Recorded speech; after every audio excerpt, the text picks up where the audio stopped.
Montana autumn 19 to 12. The old man sat on the weathered porch of his cabin, watching the wheat fields turn gold beneath the setting sun.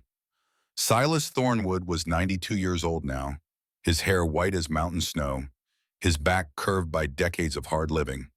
But his eyes, those gray eyes that had seen more death and more life than most men could imagine, they remained sharp as ever. Beside him sat a young man of 18 dressed in a crisp new Army uniform. Thomas Whitfield, grandson of an old friend long since passed, had come to say goodbye before catching the morning train to Fort Benning. The boy kept glancing at the cabin's front gate where a wooden sign hung crooked on rusted chains. Time and weather had eaten away at the letters until only one word remained visible in the fading light. Freedom. What does that sign mean, Mr. Thornwood? Thomas asked. Silas drew on his pipe, letting the smoke curl up into the cooling evening air. He did not answer immediately. Instead, he watched a hawk circle lazily over the distant tree line, hunting for its supper, just as he himself had hunted these same skies half a lifetime ago. You want to know the story of that sign? The old man finally said, his voice rough as gravel beneath wagon wheels. It starts with 12 cents a run-down cabin and a nun hanging from a rope right where that sign hangs now. Thomas leaned forward, forgetting the chill creeping into his bones. Silas knocked the ash from his pipe and began. There are things money cannot buy, he said, but 12 cents bought me a war that lasted the rest of my life, and it saved my soul from 15 years of dying slowly in the wilderness alone, with nothing but ghosts for company. The story begins in September of 1878. I was 58 years old then, though I felt 100. I had spent 30 years living in the Rocky Mountains, trapping beaver and hunting elk, selling furs to trading posts and avoiding human contact like it was a plague. And maybe it was for me. After Martha and Emma died, I could not bear to look at another human face without seeing theirs. But time catches up with every man. My knees ached something fierce. My hands shook when the cold came. I could not climb the high passes anymore or set my trap lines in the deep snow. The mountains were done with me, and I with them. So I decided to come down, find a piece of land, build a cabin, wait for death in something like peace. That was the plan anyway. I rode into Liberty, Montana on a gray morning with clouds hanging low over the mountains. I sat atop old Barnabas, my pack horse, carrying everything I owned in the world. A Sharps rifle from 1874, the kind that could drop a buffalo at 500 yards if your aim was true. A Bowie knife with a staghorn handle, its blade worn thin from 30 years of skinning and cutting. A water skin patched in 6 places. Some coins from my last fur sale, and a heart so calloused it might as well have been made of the same leather as my worn-out clothes. Liberty was a small town, maybe 500 souls. Dusty Main Street lined with false front buildings trying to look grander than they were. A general store with barrels of flour and salt pork on the porch. A saloon called the Lucky Strike that did not look lucky at all. A little white church with a crooked steeple leaning slightly to the east, as if even God's house was tired of standing straight in this forgotten corner of the world. The kind of place where everyone knows everyone else's business and strangers get looked at sideways. I heard there was a land auction that morning. A cabin and 12 acres going for next to nothing sounded like exactly what I needed. The auction was held in front of the county courthouse, a 2-story building with paint peeling off its columns like dead skin. The territorial flag hung limp in the still air, too tired to wave. A fat man named Horace Pembroke stood on the steps sweating despite the cool morning, calling out lots in a voice that cracked and trembled like he was fighting back tears or maybe just fear. The crowd was thick, maybe 100 people. Ranchers in their Sunday best boots polished to a shine that would not last past the first mud puddle. Merchants with their ledgers clutched to their chests, calculating profits and losses with every bid. Farmers with dirt still under their fingernails, their faces weathered by sun and wind and the endless labor of coaxing life from stubborn soil. They bid enthusiastically on everything. A dairy cow with good udders went for $30 after a spirited contest between 2 dairy farmers who clearly hated each other. A parcel of farmland near the creek fetched $200, which seemed like a fortune to me. Furniture from a bankrupt family sold piece by piece their entire lives, reduced to numbers called out by a sweating auctioneer. Then Pembroke announced the final lot, and everything changed. Lot 47, he called out, wiping his brow with a stained handkerchief that might have been white once years ago. Cabin, and 12 acres at Crow's Gate. Starting price 12 cents. 12 cents. I thought I had misheard. 12 cents for a cabin and land. That was not a price. That was a joke. That was less than a cup of coffee at the saloon, less than a single bullet for my sharps. But no one laughed. In fact, no one moved at all. The wealthy ranchers who had been outbidding each other moments before now stood frozen like statues carved from ice. Their faces had gone pale, their eyes fixed on some point in the middle distance, refusing to meet the auctioneer's desperate gaze. The merchants clutched their ledgers tighter and looked at their boots as if the scuffed leather held the secrets of the universe. Even the farmers' men who would fight tooth and nails for a single acre of good soil, men who had crossed oceans and prairies and mountains for the chance to own their own land, they just stared at the ground and said nothing. I looked around confused. What was wrong with these people? Had they not heard 12 cents for a cabin and 12 acres of land in Montana territory? You could not buy a decent pair of socks for 12 cents. Do I hear 12 cents? Pembroke called again, his voice cracking worse than before. His eyes darted across the crowd like a trapped animal looking for escape. Anyone 12 cents for cabin and land. Silence so thick you could cut it with my Bowie knife. Then I heard the whispers. Crow's Gate, someone muttered behind me, the words barely audible. Cursed land. Hartwell's Place, another voice added, this one belonging to a woman who clutched a rosary in her wrinkled hands. Nobody comes back from there. I did not know who Hartwell was. I did not know anything about Crow's Gate or curses or whatever nonsense these townfolk believed. I had spent 30 years in the mountains where the only things that could kill you were cold, starvation, grizzly bears, and your own stupidity. I did not believe in curses. I believed in lead and steel, in the strength of a man's will to survive.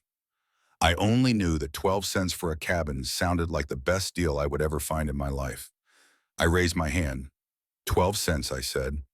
My voice came out rougher than I intended, 30 years of disuse having turned it into something between a growl and a whisper. It sounded like rocks grinding together, like the first words spoken by a man who had forgotten how to speak to other human beings. Every head in that crowd turned to look at me, and what I saw in their eyes was not envy. It was not surprise. It was not even curiosity about the strange mountain man in his buckskin clothes and beaver felt hat who had wandered into their auction. It was pity, pure, undiluted pity, like they were looking at a man who had just signed his own death warrant. 12 cents once, Pembroke called quickly, his voice climbing an octave higher, as if afraid someone might change my mind, or perhaps afraid that I might come to my senses. 12 cents twice. He paused, looking desperately around the crowd one final time, but every face remained stone. 12 cents, 3 times, Fuzz. Sold. The gavel came down with a sound like a coffin lid closing. I walked up to sign the papers. Pembroke would not meet my eyes. His hand shook so badly he could barely write the pen, scratching across the deed like a dying insect. Sweat dripped from his forehead onto the paper, smearing the ink. When he handed me the deed, he whispered something that made my blood run cold. "May God have mercy on your soul," he said. And then, even quieter, "I am sorry." I took the paper and walked back through the crowd. People parted before me like I was carrying a plague, stepping back so quickly that some of them stumbled. An old woman grabbed my arm, her fingers like bird claws, surprisingly strong for someone so frail. "Do not go there," she said, her milky eyes wide with fear. Her voice cracked with an urgency that seemed excessive for a stranger she had never met. "No one survives Crow's Gate. Hartwell died there. His wife died there.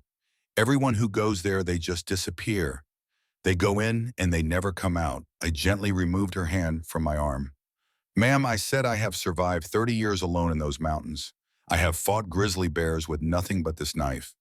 I have walked through blizzards that froze the snot in my nose solid. I have eaten things that would make your stomach turn just to stay alive one more day.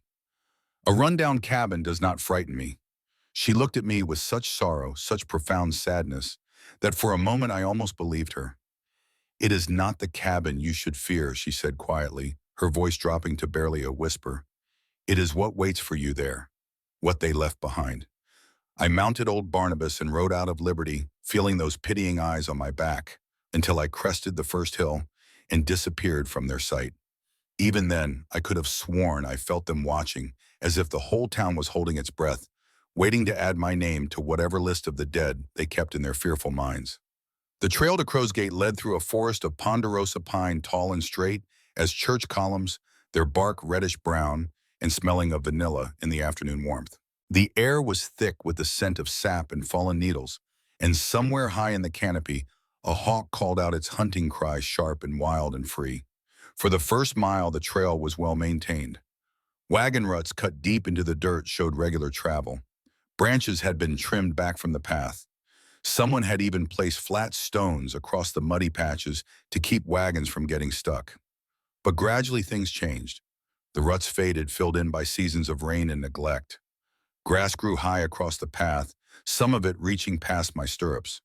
Branches reached out like grasping fingers, scratching at my arms and face, leaving thin red lines on my weathered skin.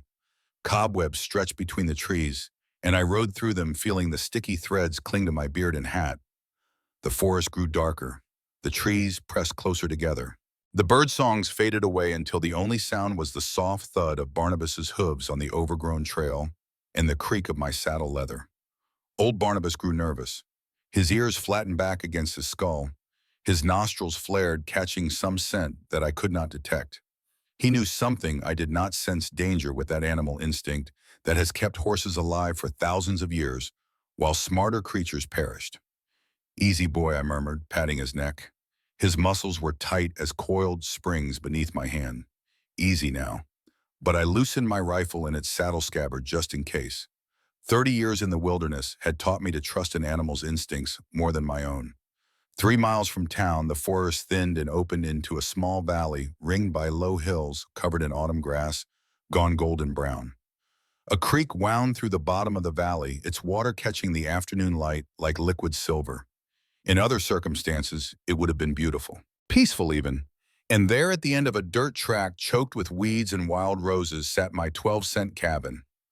It was a 2-story structure larger than I had expected. Built of hewn logs chinked with mud and lime, it had once been a fine home for someone. The roof was cedar shakes, though it sagged in the middle like a swayback horse, and I could see daylight through several gaps where shakes had blown away or rotted through. The windows were boarded shut with rough planks nailed up in haste by someone who had not cared about straight lines or proper carpentry. A fence surrounded the property, split rail cedar, but most of it had collapsed into the tall grass, the rails scattered like bones. From a distance, it looked like a corpse left to rot in the sun. But as I rode closer, something made me pull hard on the reins. Barnabas stopped so suddenly his hindquarters nearly buckled. He let out a sound I had never heard him make before, something between a whine and a scream. There was something hanging from the front gate. At first, I thought it was a scarecrow.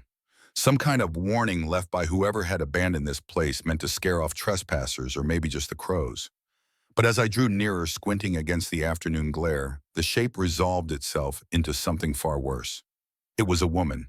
She hung from the crossbeam of the gate, a rope tight around her neck. She wore the black habit of a Catholic nun, though the fabric was torn and stained with what I knew immediately was blood, both dried brown and fresh red. Her feet dangled perhaps a foot off the ground, and beneath them the grass was dark and wet. But that was not the strangest thing. The strangest thing was her size. She was enormous. I had seen tall women before in my travels. I had known a Crow woman who stood nearly 6 feet and could outshoot most men with a bow. But this was nothing like that.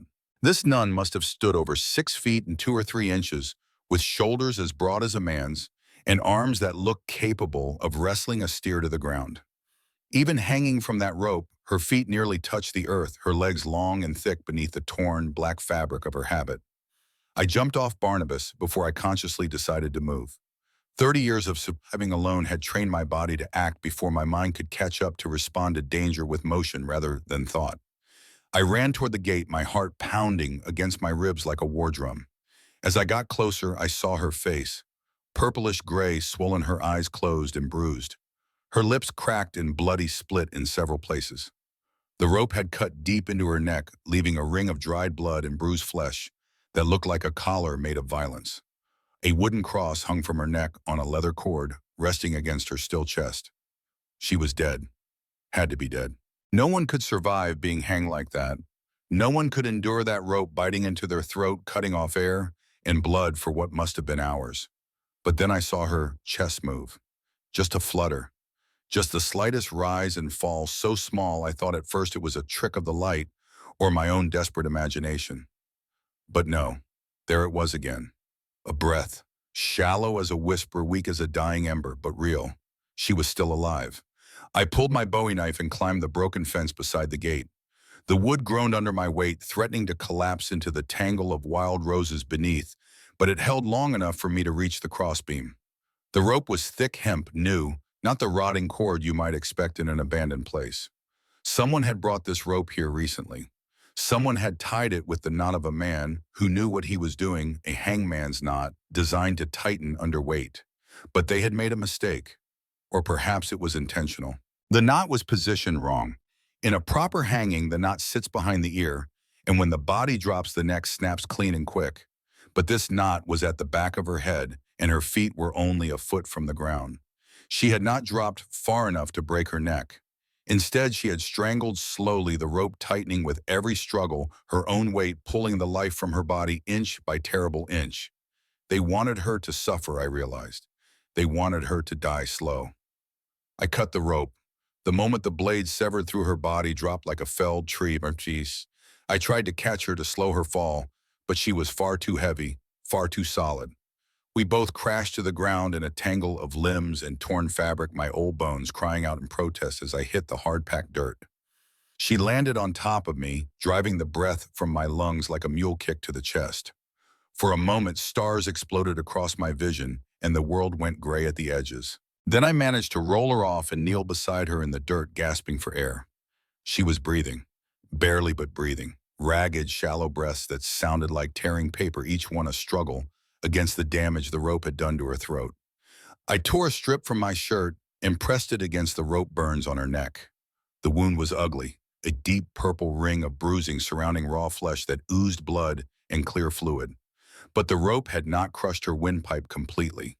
Her neck, thick and corded with muscle like a man's, had been just strong enough to save her. "Hold on," I muttered, my voice rough with dust and shock. "Do not die, not today, not here." I dribbled water from my skin onto her cracked lips. She coughed a terrible wet sound that sprayed pink mist into the air. She choked and sputtered, her body convulsing, and then her eyes opened. Blue. Deep blue, like a mountain lake in summer. Like the sky on a clear winter morning, like nothing I had seen in 15 years of looking at nothing but wilderness.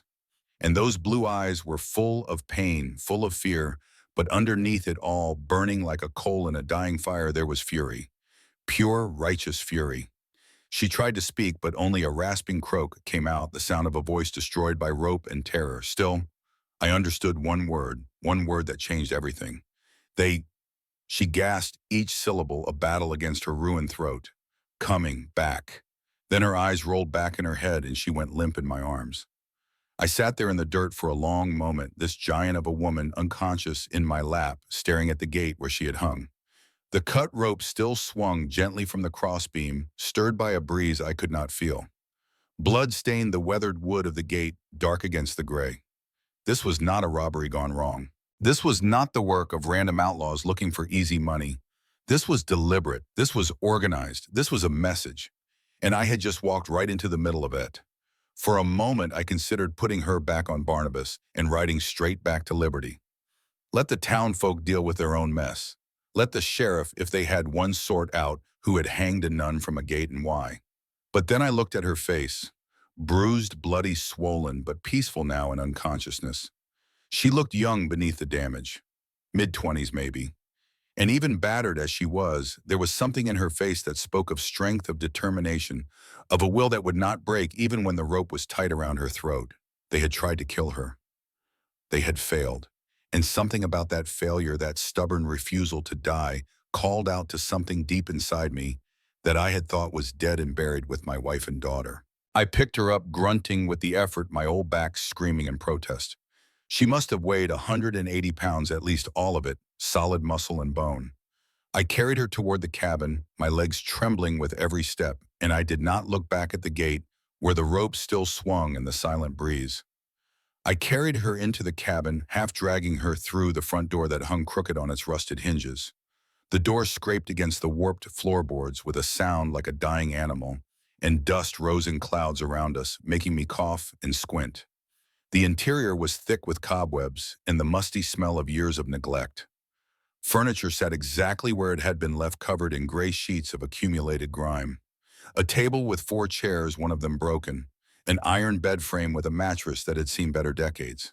A stone fireplace with cold ashes still in the grate, as if whoever had lived here had simply walked away in the middle of a winter night and never returned. But something was wrong beyond the obvious abandonment. The place had been searched. Violently, thoroughly searched. Books lay scattered across the floor, their pages torn out and crumpled, their spines cracked and broken. Floorboards had been pried up in several places, leaving dark gaps like missing teeth in a rotting mouth. Drawers hung open at crazy angles, their contents spilled across the floor. Even the walls had been attacked, plaster torn away in patches to reveal the logs beneath. Someone had been looking for something. Something important enough to tear a house apart for. Something they had not found. I laid the woman on the bed. The frame groaned under her weight but held the old iron stronger than the rotting wood around it. I found blankets in a chest by the wall, musty and moth-eaten but serviceable, and covered her to keep her warm. Then I did what I knew how to do, what 30 years of solitude had taught me. I built a fire in the stone hearth using dried kindling I found in a box by the fireplace and logs from a pile beside the back door. The wood was old but dry, and it caught quickly, filling the cabin with warmth and flickering light. I boiled water in an old pot I found in a corner, scrubbing off the dust and grime as best I could. I tore more strips from my shirt and cleaned her wounds, washing away the dried blood and dirt with warm water and gentle hands. From my saddlebag, I retrieved the small pot of bear grease I always carried for my own injuries. I had learned its value years ago when a grizzly had torn open my leg, and I had packed the wound with rendered bear fat to keep out infection. It had saved my life then, and I hoped it might help save hers now. I spread the grease gently over the rope burns on her neck, watching her face for any sign of pain or awareness. She remained unconscious, her breathing shallow but steady, her eyelids flickering with dreams I could not imagine. She had been hanged. That much was obvious from the marks on her neck, the bruising, the damage to her throat. But whoever did it had not wanted her dead immediately. The positioning of the rope, the height of the gate, the fact that her feet had nearly touched the ground, all of it pointed to a deliberate choice. They had let her strangle slowly. Let her suffer. Let her hang there in agony, fighting for every breath, knowing that help was not coming. Why? Why hang a nun at all? What could a woman of God have done to deserve such cruelty? And why here at this abandoned cabin that everyone in town seemed to fear? As I worked, she drifted in and out of consciousness, never fully waking, but never settling into peaceful sleep either. Sometimes she would mumble in Latin what sounded like prayers, the words tumbling from her cracked lips in a desperate whisper. Ave Maria, gratia plena, Dominus tecum. Other times she spoke in English, fragmentary and terrified, her voice raw as torn cloth. No, she whispered at one point, her head thrashing on the thin pillow. Please, I did not see anything.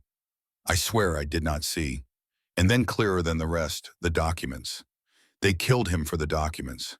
God help me, they killed him right in front of me. I stayed beside her all night, my rifle across my knees, watching and waiting. The fire crackled in the hearth, casting dancing shadows across the cracked wooden walls. Wind whispered through gaps in the boards over the windows, making sounds that might have been voices if you listened too hard. And as I watched her struggle to breathe, watched her fight her way back from the edge of death, one shallow breath at a time, I remembered. 15 years ago, I had sat beside another bed. A smaller bed in a cabin high in the mountains where the snow drifted 20 feet deep in winter. My daughter Emma had lain there, 7 years old, burning with fever. The red spots of scarlet fever had covered her tiny body like a constellation of pain. She had held my hand so weak she could barely squeeze my fingers. Papa, she had whispered, her voice thin as spider silk, you will stay with me, right? You will not leave me, I promised. I promised I would never leave her. I promised that everything would be all right, that the fever would break, that she would get better, and we would go fishing in the creek like we always did when spring came. 3 days later, she died in my arms. I held her as she took her last breath, felt her small body grow still, watched the light fade from eyes that had looked at me with such trust, such faith that her father could fix anything. I could not fix this. I could not save her. All my strength, all my knowledge, all my will to survive meant nothing against a disease I could not fight. Martha, my wife, followed a week after. The grief and exhaustion of nursing Emma had broken something inside her. She stopped eating, stopped talking, stopped looking at me with anything but emptiness. One morning I woke to find her cold beside me. Her heart simply stopped, her spirit gone to join our daughter in whatever came next. I buried them both on a hillside overlooking the valley they loved, where wildflowers bloomed in summer and eagles soared on the mountain winds. I carved two wooden markers and set them side by side close enough that they could hold hands in the dark earth. Then I walked away. I did not speak to another human being for 15 years. I lived in the mountains like an animal, eating what I could kill, wearing what I could make from skins, sleeping in caves and lean-tos and the hollows of fallen trees. I told myself it was freedom. I told myself I was living the life I had always wanted. But the truth was simpler and uglier. I was hiding, running from the memory of two graves on a hillside, running from the sound of a little girl asking her father not to leave her. Now here I was again, sitting beside a bed, watching someone fight for their life, holding vigil through the dark hours, listening to labored breathing, wondering if dawn would bring recovery or just another grave to dig. If she dies, I whispered to the darkness, I will bury her properly. I will find a good spot somewhere with a view. I will carve her name on a marker, even if I do not know it yet. But she will not die. Not in my hands. Not this time. Around 2 in the morning, I heard hoofbeats. I grabbed my rifle and moved to the window, peering through a gap in the boards. The moon was high and nearly full, casting silver light across the clearing, turning everything to shades of gray and black. A rider sat at the edge of the tree line, perhaps 200 yards away, motionless as a statue, watching. Moonlight glinted off something on his head, a hat with a silver band and round the brim catching the light like a ring of cold fire. We stared at each other through the darkness. He was too far away for an accurate shot with my sharps, and he knew it. I could hit a target at 500 yards in broad daylight with a good rest, but not in darkness, not through a gap in boarded windows, not without being able to see my sights clearly. He was measuring, calculating, deciding what to do about the unexpected complication of a mountain man in a cabin that was supposed to be empty. After what felt like an eternity, he turned his horse and melted back into the shadows of the forest. The sound of hoofbeats faded into the distance, swallowed by the night. I did not sleep the rest of that night. I sat by the window with my rifle ready, watching the tree line, waiting for the rider to return with friends. He did not, but I knew he would be back. Men like that always came back. By morning, her fever had broken. The color was returning to her face, the gray pallor of near death, giving way to something warmer, more alive. Her breathing had steadied into something approaching normal, deep and regular, instead of the shallow gasps of the night before. When she opened her eyes, they were clear and alert, the blue more vivid than I remembered. But they were also wary, cautious, watchful. She looked at me the way a wounded animal looks at anything that moves, ready to fight or flee at the slightest provocation. I handed her a cup of water and a bowl of thin porridge I had made from cornmeal I found in the cabin, one of the few supplies the searchers had not destroyed. "Who are you?" she asked. Her voice was still hoarse, damaged by the rope, but stronger than before. It sounded like sand being poured over gravel. "Why did you save me?" "My name is Silas Thornwood," I said. "I bought this cabin yesterday at auction." 12 cents? You were, shall we say, an unexpected addition to the property. Something flickered in her eyes. Not quite humor, but close. The shadow of a smile that her swollen lips could not quite form. "I am Sister Agnes Catherine Brennan," she said. "Sisters of Mercy out of St. Louis. Long way from home, sister." She nodded slowly, wincing at the pain in her neck. The movement clearly cost her, but she did it anyway, as if refusing to let the injury control her. "I was sent to Montana to open a school," she said. "A small mission school for children in a new settlement called Harmony, about 40 miles north of here. The church wanted someone who could handle the frontier, someone not easily frightened." She paused and something dark passed across her face. "They chose me because of my size," she continued. "Because I could defend myself. Because I was not a delicate flower who would wilt at the first sign of hardship." Her hands clenched on the rough blanket. It did not help. "What happened?" I asked. She was silent for a long moment, staring at the ceiling, gathering her strength, or perhaps her courage. I was traveling with another sister, she finally said. Sister Miriam, 62 years old, who had spent her life teaching children to read and write, and a wagon driver named Old Pete, a former soldier who had found God late in life and spent his remaining years helping the church move people and supplies across the frontier. Her voice caught. We were ambushed 3 days ago, maybe 4. I have lost track of time. Who ambushed you? Not outlaws. She shook her head carefully, the movement sending pain flickering across her face. Not bandits looking for money or supplies. They were too well dressed for that, too organized. They rode good horses, expensive horses with silver on the bridles. They carried new guns, well maintained and well used. She looked at me with those piercing blue eyes. They were men of means, Mr. Thornwood. Men who could afford to hunt and kill with impunity. What happened to the others? They killed old Pete first, shot him off the wagon seat before he could reach for his rifle. He was dead before he hit the ground. Her jaw tightened. Then they dragged Sister Miriam out of the wagon. She was praying, holding her rosary, asking God to protect us. She was 62 years old. She had never harmed anyone in her entire life. Tears gathered in her blue eyes, but she blinked them back with fierce determination. They shot her, Agnes continued quietly, right in front of me. And then they laughed about it. They laughed while an old woman bled out in the dirt, still clutching her rosary. But they did not kill you. No. They said I had seen too much. They needed to keep me, needed to find out what I knew. Seen too much of what. Agnes looked at me for a long moment, as if deciding whether to trust me with what came next. They were burying someone, she said. A man in a gray vest with an old leather satchel clutched to his chest even in death. He was already dead when I saw him, a bullet hole in his chest, his eyes staring at nothing. They were digging a hole at the edge of the forest, and they were arguing about whether it was deep enough. She paused. I recognized one of them, a man I had met once before at a charity event for the church in St. Louis 3 years ago. He had donated a large sum to help build schools for immigrant children. Everyone praised him for his generosity. Who? Judge William Crane, federal judge for the Montana Territory. I sat back in my chair, the wood creaking beneath me. A federal judge, I said flatly. A federal judge was burying a body in the woods. Agnes nodded. They took me to an abandoned barn and kept me there for 3 days. Questioned me about who I had talked to, what I had seen, who I might have told. They wanted to know if I knew anything about documents, papers, records. I said nothing because there was nothing to say. I had not talked to anyone. I did not know anything about any documents. And then a man came, different from the others, colder, more controlled. He wore a hat with a silver band around the brim. The rider, I said. I saw him last night, watching from the trees. Agnes's eyes widened slightly, but she continued.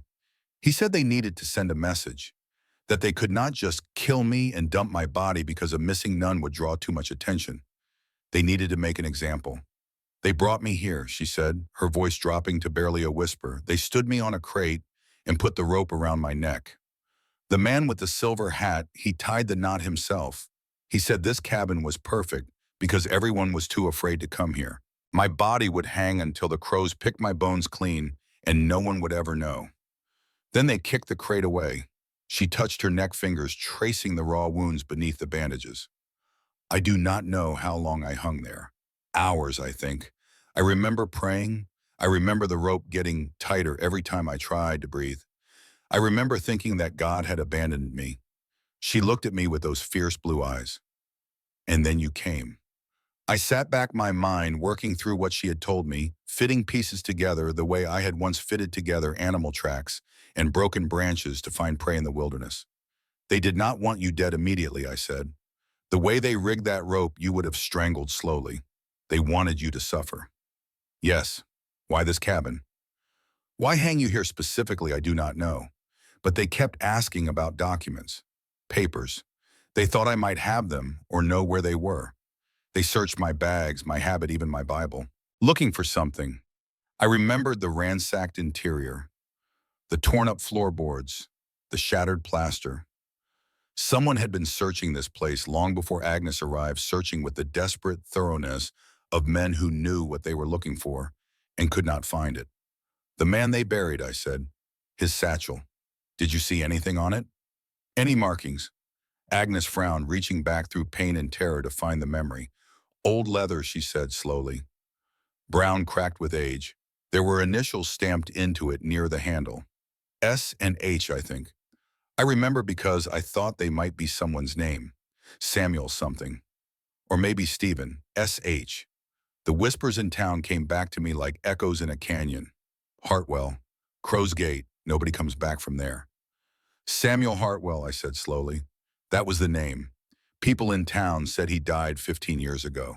Said this cabin was cursed because of what happened to him. Agnes shook her head firmly, the movement stronger now, despite the pain it must have caused. No, she said. The man I saw was not dead 15 years. The blood was fresh, Mr. Thornwood. Bright red, still wet.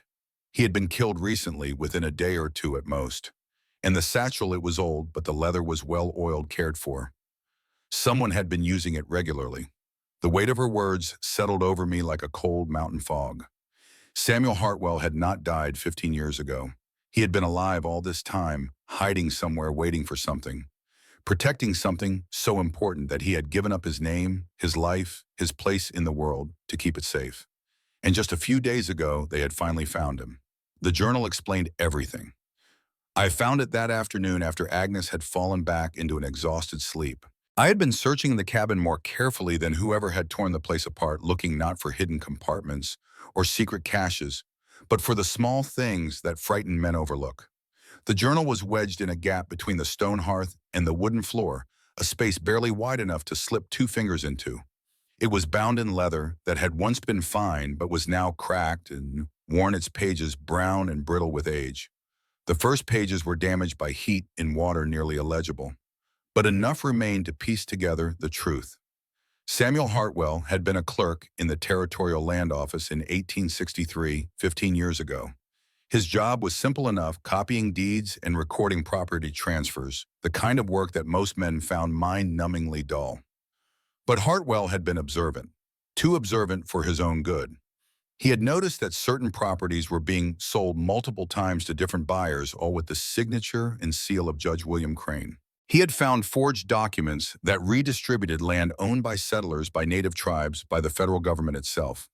He had discovered records of bribes paid to inspectors and officials carefully hidden in the margins of legitimate transactions. Thousands of acres had been stolen. Tens of thousands of dollars had changed hands. And at the center of it all sat Judge William Crane and Governor Marcus Webb, spinning webs of paper that turned other people's land into their private fortunes. Hartwell had gathered evidence, 47 forged deeds, ledgers showing bribes paid and received, letters between Crane and Webb discussing which problems needed to be eliminated. And then he had run. He and his wife Martha had fled to this cabin, her family's old homestead, a place so remote and forgotten that they thought no one would ever find them. For 15 years they were right. Martha died in the first year, the journal said. She fell from a cliff while fetching water from the stream. An accident, or so Hartwell wrote, though his words were blotted with what might have been tears. He buried her beneath a large boulder behind the cabin and marked the grave with a wooden cross. But before she died, she made him promise. Keep the evidence safe, she had said. Wait for the right moment. Wait for the right person. Someone who can bring the truth to light without being destroyed by it. So Hartwell had waited, 15 years alone in this cabin, watching the seasons turn growing old, with nothing but his grief and his promise for company. He never left the property, never showed his face in town, never gave anyone reason to remember that Samuel Hartwell still existed. He hunted his own food, grew his own vegetables, collected rainwater in barrels. He became a ghost, a rumor, a curse that kept the superstitious away. But age catches up with every man. The final entries of the journal were dated just days before Agnes witnessed his murder. The handwriting was shaky. The words rushed, written by a man whose eyes were failing and whose hands trembled with rheumatism. They have found me. I made a mistake. My eyes have gotten so bad I can barely see to shoot my dinner. My joints ache so much some mornings I cannot get out of bed. I needed medicine, reading glasses, something for the pain. I risked one trip to Liberty disguised in old clothes, a false beard, a hat pulled low. But someone recognized me. A young clerk at the general store, barely more than a boy. He had worked in the land office years ago, just starting out when I fled. He knew my face. I saw him talking to a man with a silver band on his hat. Saw them both looking at me. I ran. But I know they will come. The last entry was brief, written in a hand that could barely hold the pen. Fletcher Knox came today with 6 men. They tortured me, tried to make me tell them where I hid the documents. I did not speak. I will not speak. 15 years of waiting will not be for nothing. If anyone reads this, know that the truth lies beneath where Martha fell, beneath the stone that marks her rest. They will not desecrate the dead to search there, and even if they do, they will not dig deep enough. Do not let them win. Do not let 15 years of waiting be for nothing. Do not let the dead have died in vain. I read the words aloud to Agnes when she woke, and we both understood what we had to do. Martha Hartwell's grave lay 50 yards behind the cabin, just as the journal described. A large granite boulder, gray and weathered, sat at the base of a small cliff, where a stream trickled down from the hills above. Beside the boulder, nearly invisible in the tall grass and wild roses, a wooden cross had rotted and fallen, its arms spread in the dirt like a man reaching for help that never came. I dug, while Agnes kept watch, her Colt ready in hands that were still weak but steady enough. The ground was hard-packed full of rocks and roots, and my old back screamed with every shovelful. But I kept digging. 2 feet down, my shovel struck something that was not dirt or stone. Metal. I cleared away the soil with my hands, my fingers scraping against rusted iron until I could grip the edges and pull. The strongbox came free with a sucking sound, trailing roots that had grown around it like fingers trying to hold it down. The box was rusted but intact, its lock still sealed with wax that had hardened to the consistency of stone. I broke it open with my knife, and we both leaned forward to see what Samuel Hartwell had died protecting. 47 forged land deeds, each one bearing the signature and official seal of Judge William Crane. The paper was yellowed but legible, the ink faded but clear enough to read. A ledger recording 15 years of bribes with names and dates and amounts listed in meticulous columns. Crane had paid thousands of dollars to inspectors, surveyors, clerks, even other judges, and he had received tens of thousands in return, his cut of land sales that enriched him while destroying the lives of those whose property he stole. Letters between Crane and Governor Marcus Webb discussing in cold clinical terms which witnesses needed to be silenced and how to make their deaths look accidental. One letter mentioned a lawyer named William Carey who had begun asking inconvenient questions. Suicide, it was decided. Make it look like his gambling debts drove him to despair. And finally, a list. 23 names each, followed by a date and a cause of death. Thomas Jenkins, land office clerk, kicked by horse, July 1868. William Carey, attorney, suicide, September 1870. Margaret Howell, wife of a witness, fever, March 1872. 23 people. 23 lives ended to protect a scheme of theft and corruption that had enriched Crane and Webb beyond imagining. Agnes held the list with trembling hands, reading the names of the dead. "These are our people," she whispered, her damaged voice barely audible. "These are the ones we fight for." That night, we made our decision. We could not go to the local authorities. Judge Crane controlled every sheriff and marshal in the territory. Any attempt to report what we had found would simply deliver the evidence into the hands of the very men who would destroy it.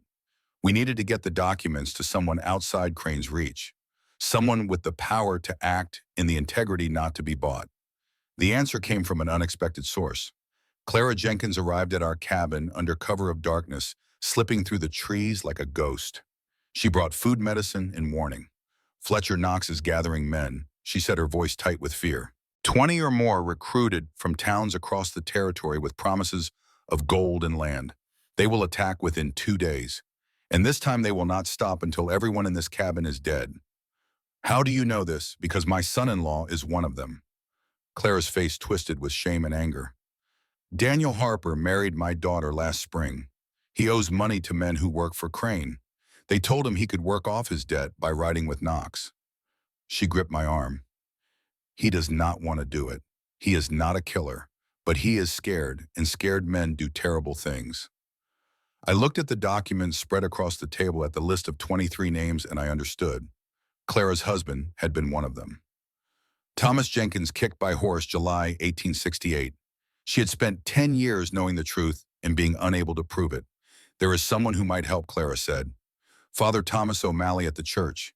He has connections to the bishop in Helena, and the bishop knows the U.S. Marshal, a man named Robert Callahan. They call him Iron Bob because he cannot be bought or threatened. If we can get the evidence to Father O'Malley, he can send it through the church's mail system. Even Crane would not dare intercept church mail. But there is a problem. Father O'Malley is a coward. She did not say it with contempt, only with the weary resignation of someone who had learned not to expect courage from those who should have had it. My husband went to him before he died, told him everything, begged for help. O'Malley listened, took confession, and did nothing. For 10 years he has known the truth and kept silent. Agnes pushed herself up from the bed, her face set with determination. I will talk to him, she said. He is a man of God. He will listen to another servant of the church. And if he does not, then I will remind him that there are worse things than dying. There is living as a coward while innocent people suffer. There is standing before God knowing you could have acted and chose not to. She looked at me with those fierce blue eyes. He will help us, Mr. Thornwood. I will make sure of it. Father Thomas O'Malley lived in a small cottage behind the church, a humble dwelling with whitewashed walls and a garden gone to seed. When we knocked on his door in the dark, hours before dawn, he opened it with the face of a man who had been expecting bad news for a very long time. He was 70 years old, white-haired and bent with age, his hands trembling as he gestured for us to enter. The cottage was neat but sparse, furnished with the bare essentials of a life devoted to God and poverty. A crucifix hung on the wall, the carved Christ looking down with eyes that seemed to hold all the sorrow of the world. But the priest's eyes held something different. Guilt. 10 years of guilt eating at him like acid, visible in every line of his weathered face. I know why you have come, he said before we could speak. I have been waiting for this night for 10 years. He sat heavily in a worn chair by the coal fireplace, looking at his hands as if they belonged to a stranger.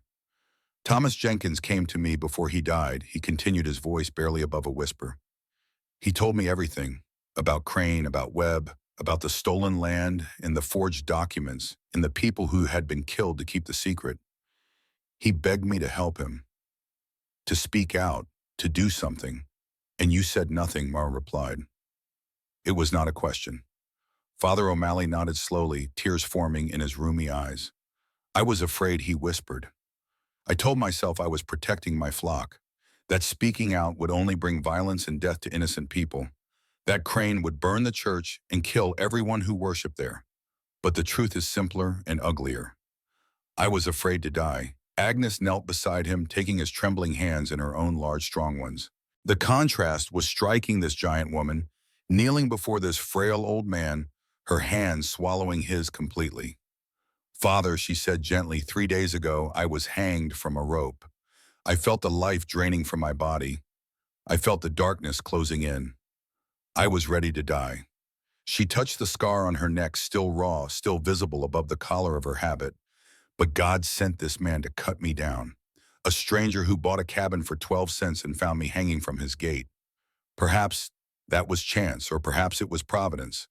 Perhaps God is telling us that it is time to stop being afraid. The old priest looked at her, at the mark of the rope on her throat, at the fierce conviction burning in her blue eyes.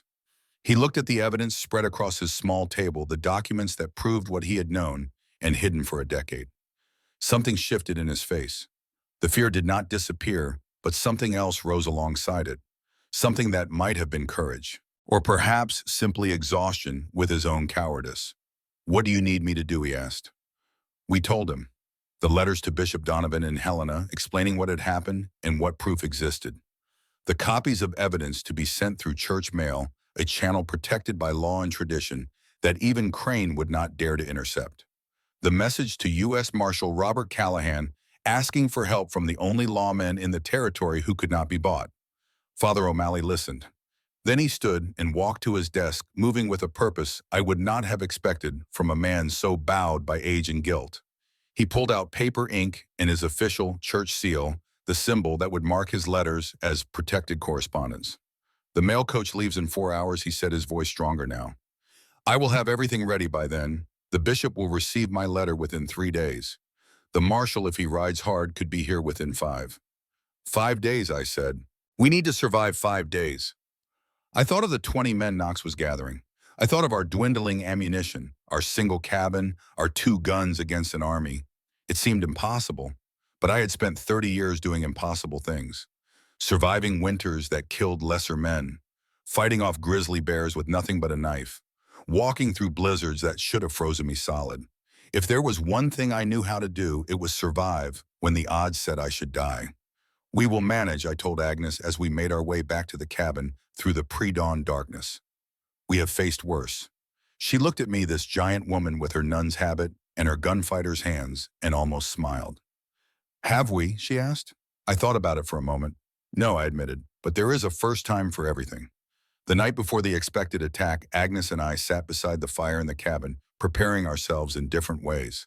I cleaned and oiled my Sharps rifle, running the cloth through the barrel, checking the action, counting and recounting the rounds I had left. 42 shots. Maybe enough if I made everyone count. Maybe not. I sharpened my Bowie knife until it could split a hair lengthwise. I checked the loads in my Colt revolver, then checked them again.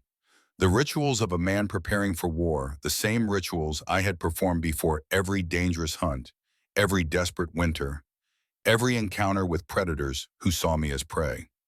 Agnes prayed, not loudly or ostentatiously, not with the showy piety of someone performing faith for an audience, just quiet words murmured under her breath. Her eyes closed, her hands folded around the wooden cross she wore around her neck. The rituals of a woman preparing to face whatever God had planned for her. Are you afraid? She asked during a pause in her prayers. I considered the question seriously. Fear was something I had thought about often during my years alone in the mountains, where being afraid could mean the difference between life and death. I stopped being afraid of death when I buried my family, I said. Death is just the end of things. I have seen enough endings to know they are not worth fearing. I paused, staring into the fire. But I am afraid of dying without meaning. Of all this, the fighting, the sacrifice, the hope being for nothing. Of dying and having it not matter at all. Protecting the truth is not nothing, Agnes said. No, but the truth does not mean much if no one survives to tell it. Agnes opened her eyes and looked at me steadily. The firelight reflected in those blue depths, making them seem to glow with an inner light. When I entered the convent, she said I thought I was hiding. Running away from a world that did not want me. A girl too tall, too broad, too strange, too different for anyone to want as a wife or a friend or anything else. The Sisters of Mercy took me in because they took everyone in. I thought that was the end of my story. She touched her neck, her fingers tracing the scar that would mark her for life. But maybe that was not running away. Maybe God was preparing me for this, for a moment when my size and my strength would matter, when being different would be exactly what was needed. I thought about that, about how the things that seem like weaknesses can become strengths in the right circumstances, about how the wilderness that broke so many men had instead forged me into someone who could survive when others perished, about how the loneliness that nearly destroyed me had also taught me to depend on nothing but my own will to live. Maybe you are right, I said. Maybe all of it, the pain, the loss, the years of loneliness. Maybe it was all leading to this. Agnes nodded slowly, a sad smile crossing her face. Or maybe we are just two broken people trying to make sense of a senseless world. Either way, we fight tomorrow, and that is enough. We did not sleep that night. There would be time enough for sleep later if we survived. Instead, we prepared. I reinforced the barricades on the windows, adding extra boards where I could. I positioned buckets of water near every entrance in case they tried to burn us out. I loaded every weapon and placed them within easy reach at the windows by the doors beside the bed, in case we were forced to make a last stand in the smallest room. And we talked. She told me about her father, Patrick Brennan, an Irish blacksmith who had fled the famine with nothing but the clothes on his back and the skills in his hands. He had built a forge in St. Louis, married a woman who died giving birth to their only child, and raised his daughter alone. He taught me to shoot before he taught me to read, Agnes said. He said the world was not kind to women, especially women who were different, and I needed to know how to defend myself. He put a rifle in my hands when I was 6 years old and made me practice until I could hit a target at 100 yards. She smiled at the memory. He wanted a son, I think. Instead, he got a daughter built like one. But he never made me feel wrong for being what I was. He just taught me to be strong. I told her about Martha and Emma in ways I had never told anyone. About how Martha's laugh sounded like water over smooth stones. about how her hair caught the light on summer mornings when she stood by the window of our cabin, about how she could calm a spooked horse with just her voice in her hands. I told her about Emma, about her endless questions and her fierce curiosity about everything in the world, about how she chased butterflies through the meadow behind our cabin, her small legs pumping as she tried to keep up with their dancing flight, about how she would climb into my lap at night and ask me to tell her stories about the mountains and the animals and the stars. I told her about the day they died, about holding Emma's hand as she took her last breath, about the sound Martha made when she realized her daughter was gone, a sound I still heard sometimes in the howling of winter winds, about digging two graves side by side on a hillside and knowing that a part of me was going into the ground with them. And I told her about the years after, the silence, the emptiness, the way I had stopped being a person and become something more like a machine, a thing that ate and slept and moved through the world without any reason to do so. When I cut you down from that rope, I said, looking into the fire rather than at her, it was the first time in 15 years I felt anything at all. The first time I wanted someone to survive. The first time I cared whether the sun rose tomorrow. Agnes reached out and took my hand. Her grip was strong, her skin calloused from years of labor from gripping rifles and hauling water and doing the 1,000 hard tasks that life demanded. Then we fight for that, she said simply, for the chance to feel again, for the chance to live instead of just survive. I squeezed her hand in return and we sat together in silence as the fire burned low and the night deepened around us. Tomorrow the killing would start again. But tonight, for just these few hours, two broken people had found something worth protecting. They came at dawn. The sky was just beginning to lighten in the east, the stars fading one by one, when I heard the first hoofbeats. Distant at first, a rumble like far-off thunder, but growing steadily closer. I was at the window instantly, my sharps ready. Agnes took her position at the back, her Colt steady in her hands despite the damage the rope had done to her strength. 20 men on horseback emerged from the tree line, spreading out in a wide arc to surround the cabin. They carried torches that burned orange against the gray dawn, and the light glinted off gunmetal and belt buckles and the hard, cold eyes of men who had come to kill. Fletcher Knox led them, his silver hat band catching the first rays of sunlight. But this time he was not alone in command. Beside him rode a man I recognized from Agnes's description. Judge William Crane himself, dressed in black from head to toe, despite the warm morning. His face was as cold and hard as mountain granite, and his eyes held the casual cruelty of someone who had ordered death so many times he no longer saw it as anything special. Silas Thornwood Crane called out, his voice carrying across the clearing with the practiced authority of a man used to being obeyed. As a federal judge of this territory, I declare you guilty of trespass, theft, and harboring a fugitive. Come out now and surrender, and you will receive a fair trial. He smiled, and there was no warmth in it at all. Resist, and you will burn. I called back from behind my barricade, pitching my voice to Carrie. Your justice is built on forged papers and murdered witnesses, Judge. 23 people dead to protect your theft. But the evidence has already been sent. A U.S. Marshal is riding here now, one who cannot be bought or threatened. In 5 days, you will be the one facing judgment. Crane's face went pale, then red with fury. For just a moment, I saw the man behind the mask of authority, a petty tyrant who had grown so accustomed to power that he could not imagine anyone standing against him. 5 days, he laughed, but there was hysteria beneath the contempt. You will not survive 5 minutes. Burn it. Burn it all. The attack began. Torches arced through the air, trailing smoke and flame. They landed on the dry cedar shakes of the roof, on the wooden walls, on the piles of brush I had not had time to clear away. Within seconds, fire was spreading everywhere, smoke pouring into the cabin through every crack and gap. At the same time, Knox's men charged from all directions, firing as they came. Bullets punched through the walls, spraying splinters. Glass shattered where there was still glass to break. The air filled with the thunder of gunfire and the screams of horses and the roar of spreading flames. I dropped the first 2 attackers with my sharps before they cleared the fence line. The old rifle kicked like a mule, but its heavy bullet hit like the fist of God. One man flew backward off his horse as if jerked by an invisible rope. The second crumpled over his saddle horn and slid slowly to the ground.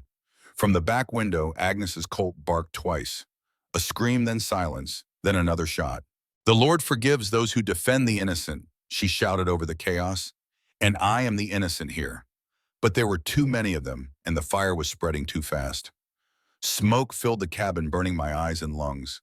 The heat from the roof was already intense, and I could hear the timbers beginning to crack and groan above us. "We have to get out," I shouted. "The cabin is lost." Agnes nodded, her face grim beneath the soot and sweat.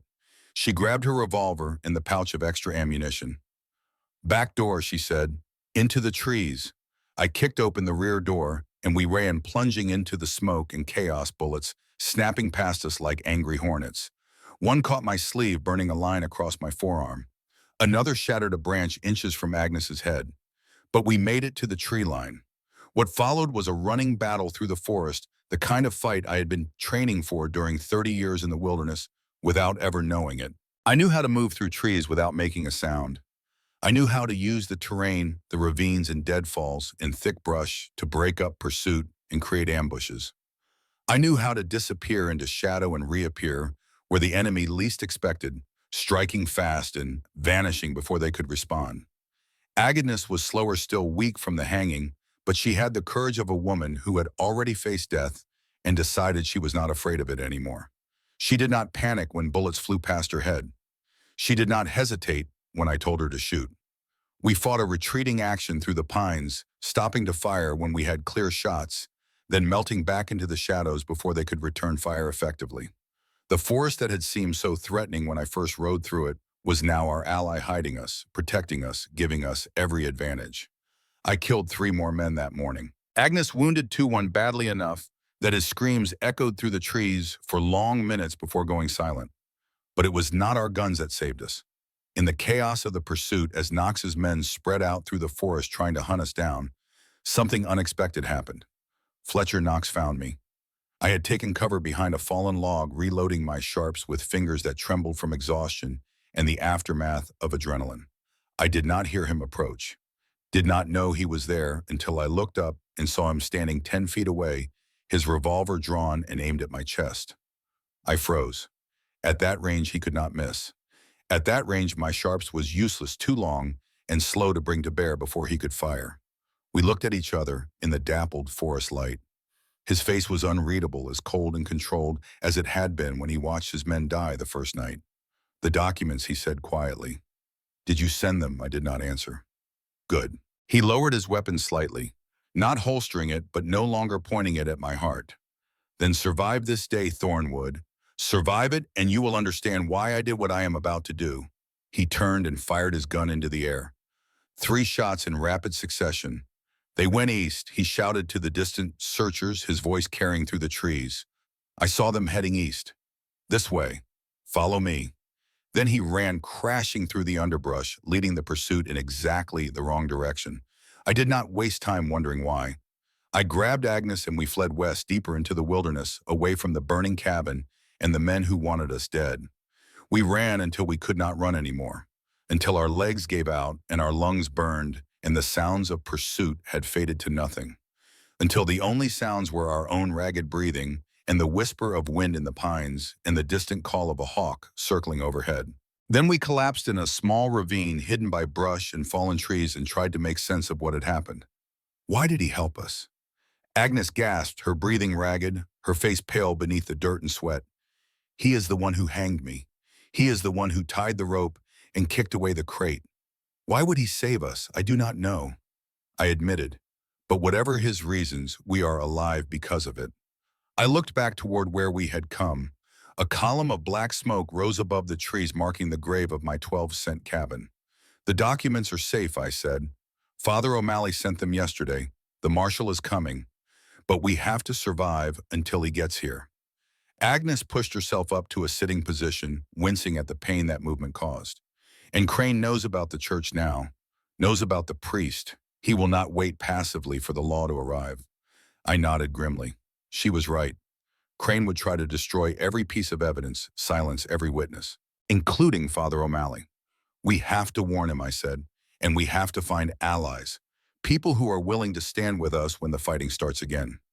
Clara mentioned others, Agnes said. "People who lost family to Crane's schemes. People who have been waiting years for a chance to fight back." Then we find them, I said. We gather everyone who has a reason to hate William Crane, and we make our stand together.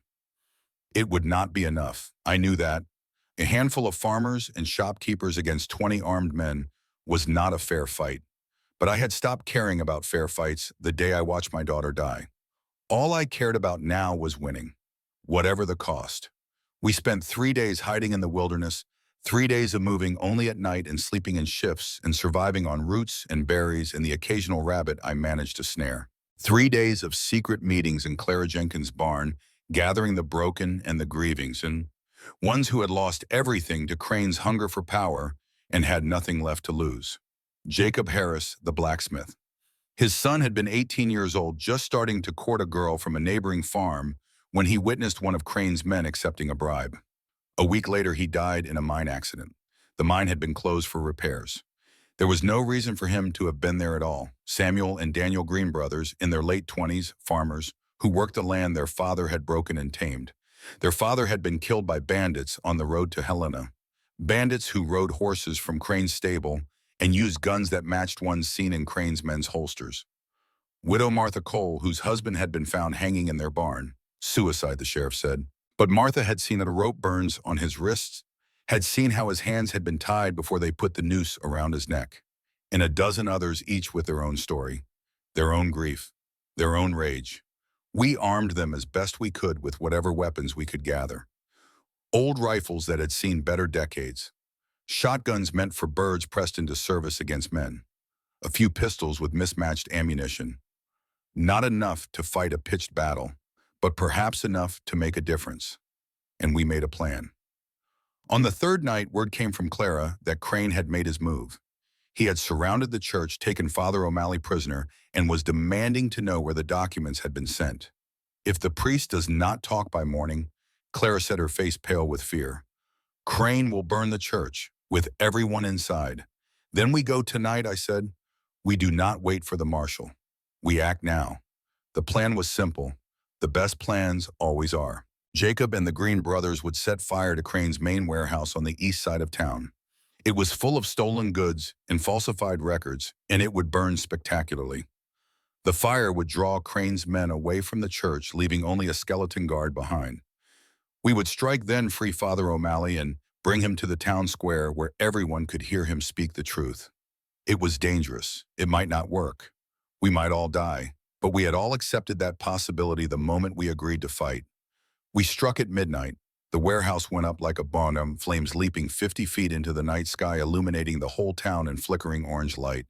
The fire bell rang, voices shouted, and men came running from all directions, including most of the guards Crane had posted around the church. I led the assault on the church with Agnes at my side and 5 armed townspeople behind us.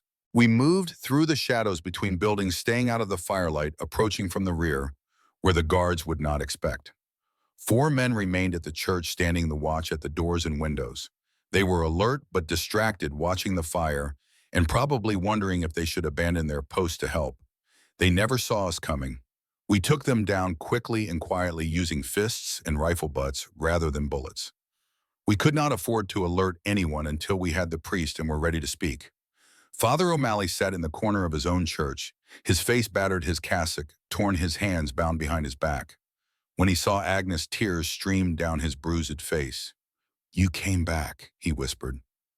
"I thought you were dead. I thought they had killed you." "Not yet," Agnes said, helping him to his feet, cutting the ropes that bound his wrists. "But the night is not over." We brought him to the town square, limping and bleeding, but alive. Clara rang the church bell in a pattern that everyone in Liberty knew, the pattern that called the faithful to service. People came, frightened, confused, emerging from their homes in nightshirts and robes, many carrying candles or lanterns. They gathered in the square, looking at the fire, looking at us, trying to understand what was happening. Father O'Malley stood on the steps of the general store, supported by Agnes on one side and me on the other. His voice was weak from the beating he had taken, but it carried across the square with the clarity of a man who had finally decided to speak the truth regardless of the cost.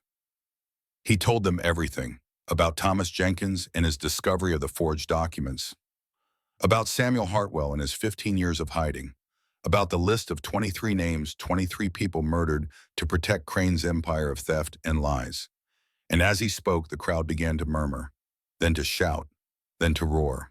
Martha Cole stepped forward, tears streaming down her face. "My husband," she cried. "They killed my husband and called it suicide." Jacob Harris joined her, his blacksmith's hands clenched into fists. "My son. They killed my son and called it an accident." One by one, the bereaved stepped forward, naming their dead, naming their grief, naming their rage. And then Crane arrived. He came running from the warehouse, fire, his black coat singed his face twisted with fury that made him look less than human. Behind him came Fletcher Knox and a dozen armed men, all that remained of his force after the days of fighting. Silence. Crane screamed, drawing his pistol, firing into the air. "I am the law here. I am the federal judge of this territory. You will obey me or you will face the consequences." Father O'Malley stepped forward, and something had changed in him. He stood straighter than I had ever seen him stand, as if a weight he had carried for 10 years had finally been lifted from his shoulders. "You are not the law," he said, his voice ringing across the square with surprising strength. "You are a murderer and a thief, and the real law is coming. I sent the evidence to the U.S. Marshal 3 days ago. He is riding here now with federal deputies, men who cannot be bought or threatened or killed without consequence." Crane's face went pale. For the first time, I saw real fear in his eyes. But fear made him more dangerous, not less. "Traitor," he snarled, raising his pistol toward the priest. "You will die for this. You will all die for this." I was faster. My sharps roared, and the heavy bullet caught Crane's pistol, shattering it into fragments and sending pieces of metal into his hand. He screamed and dropped to his knees, clutching his bloody fingers, his cry of pain echoing off the buildings around the square. His remaining men raised their weapons, but they were surrounded now, 30 angry townspeople with guns and pitchforks and axes, and the courage that comes from finally having nothing left to lose. And then Fletcher Knox did something that no one expected. He stepped away from Crane's men and walked to the center of the square, his hands raised where everyone could see them. "I am Fletcher Knox," he said, his voice carrying across the suddenly silent crowd. "For 15 years I have done William Crane's dirty work. I have threatened and beaten and killed on his orders. I have committed crimes that cannot be forgiven and can never be undone." He paused, and his eyes found Agnes in the crowd. "3 days ago I hanged this woman from a gate and left her to die slowly, to strangle inch by inch while the crows waited. I followed orders because Crane held evidence of terrible things I did during the war, things that would see me hanged if they were ever made public." He took a deep breath. "But there are worse things than hanging. There is living as a slave to your own cowardice. There is watching yourself become a monster because you are too afraid to say no. There is looking in the mirror every morning and not recognizing the thing that looks back." He turned to face the crowd, meeting their eyes one by one. "Tonight I choose differently. I will testify against William Crane. I will tell the marshal everything I know, every crime I witnessed or committed, every order I followed. And if the law decides to hang me for what I have done, then at least I will die as a man instead of the dog I have been." Crane, still on his knees, clutching his ruined hand, stared at Knox with pure hatred. "Traitor," he spat, blood from his wounded hands spattering on the dirt.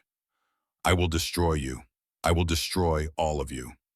But no one was listening to him anymore. The townspeople surged forward, disarming Crane's remaining men, binding them with rope, dragging them toward the jail. Not with violence, but with the overwhelming force of 30 years of suppressed anger finally released. Clara Jenkins walked up to Crane and looked down at him with an expression that was not triumph or satisfaction, just the cold emptiness of grief that has found no healing. "For Thomas," she said quietly. "For my husband." Then she turned and walked away without another word. We had won. But as I stood in that town square surrounded by people who had finally found the courage to stand together, I knew that this was not the ending. It was only the beginning. Silas paused in his story, reaching for the cup of water beside his chair. His throat was dry from talking, and the night had grown cold around them.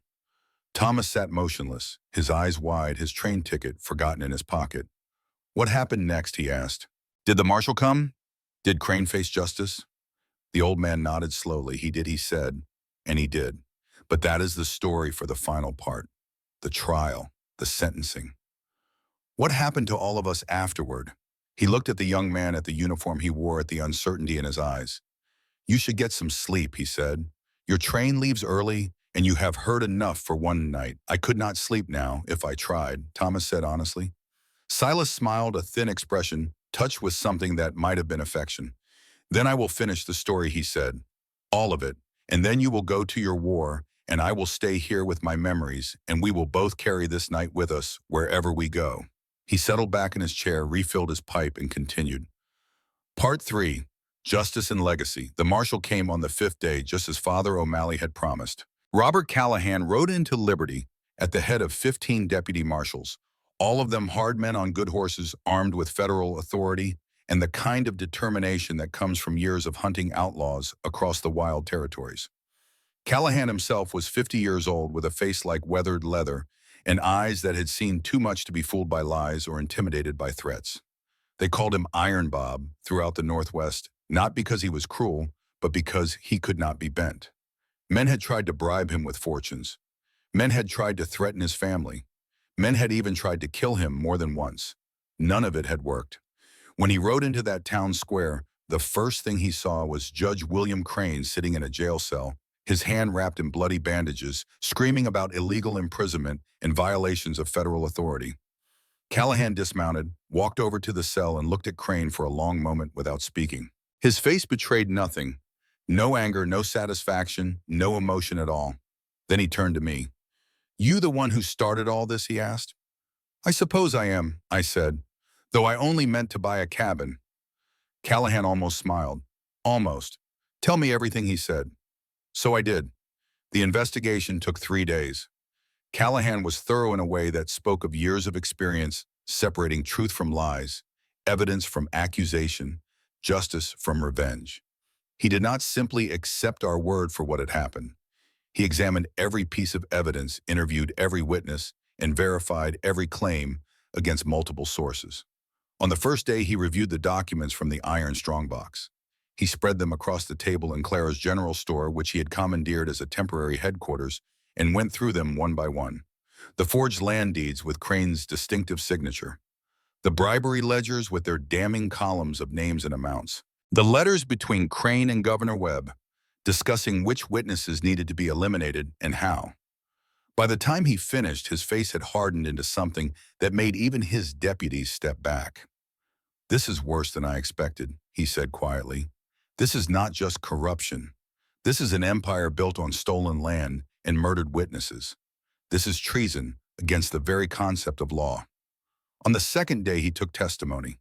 Father O'Malley spoke first, telling the marshal about Thomas Jenkins and the confession he had heard 10 years before, about the guilt that had eaten at his soul ever since, about the choice he had finally made to speak out regardless of the consequences. "I was a coward," the old priest said, his voice steady despite the tears on his face. "For 10 years I knew the truth and said nothing. Whatever punishment I deserve for that, I accept it." Callahan looked at him for a long moment. "The law does not punish men for being afraid," he said finally. "Only for what they do with their fear. You chose right in the end, Father. That counts for something." Then Fletcher Knox took the stand. He held nothing back. Every crime he had committed over 15 years, every order he had followed, every body he had helped bury or burn or dispose of in the wilderness. He named names and dates and methods, providing a detailed map of Crane's criminal enterprise that filled nearly 40 pages of the marshal's notebook. When asked why he was cooperating, Knox looked at Agnes. "Because I watched that woman refuse to die," he said. "I put a rope around her neck and kicked away the crate and walked away. And she would not give up. She fought for every breath even when there was no hope left." He paused. "I spent 15 years pretending I had no choice, telling myself that Crane's hold over me made me helpless, that I was just following orders, that someone else was responsible for the evil I did. But she had no choice either, hanging from that rope. And she chose to live anyway. She chose to fight." Knox straightened in his chair. "If she could do that, then I can do this. I can tell the truth even if it destroys me.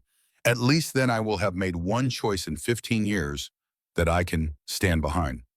Agnes testified next. She described her kidnapping, the murder of Sister Miriam and old Pete, witnessing Hartwell's burial, the 3 days of captivity and interrogation, and the hanging that should have killed her.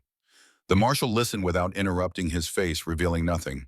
But when she finished, he asked a single question. Sister, do you believe in redemption? Agnes touched the scar on her neck, the permanent reminder of what she had survived.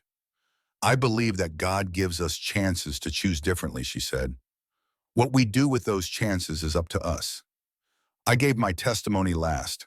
I told the court about buying the cabin for 12 cents, about finding Agnes hanging from the gate, about discovering Hartwell's journal in the iron strongbox, about the attacks and the battles and the desperate flight through the wilderness. And I told them about Martha and Emma, about losing everything I loved and spending 15 years running from the pain, about finding Agnes and choosing for the first time in all those empty years to care whether another human being lived or died. I am not a hero, I told the marshal. I am just an old man who bought a cabin and stumbled into something bigger than himself. I looked at Agnes sitting in the gallery with her hands folded. But sometimes that is how it happens. Sometimes ordinary people find themselves in extraordinary circumstances and they have to choose. Stand up or walk away. Fight or run. I paused. I ran once. After my family died, I ran for 15 years. But when I saw that woman hanging from my gate, I knew I could not run anymore. Some things are worth fighting for even when the odds are impossible. Some truths are worth telling even when the cost is everything you have. That is all I know. That is all I can say. On the third day, Callahan sent his men to exhume Samuel Hartwell's body. They found him exactly where Agnes had described, buried in a shallow grave at the edge of the forest. The bullet hole in his chest confirmed that he had been murdered. The satchel with his initials still clutched in his dead hands, though empty now, proved his identity. Samuel Hartwell had waited 15 years to bring the truth to light. He had died just days before his patience would have been rewarded. But his sacrifice had not been in vain.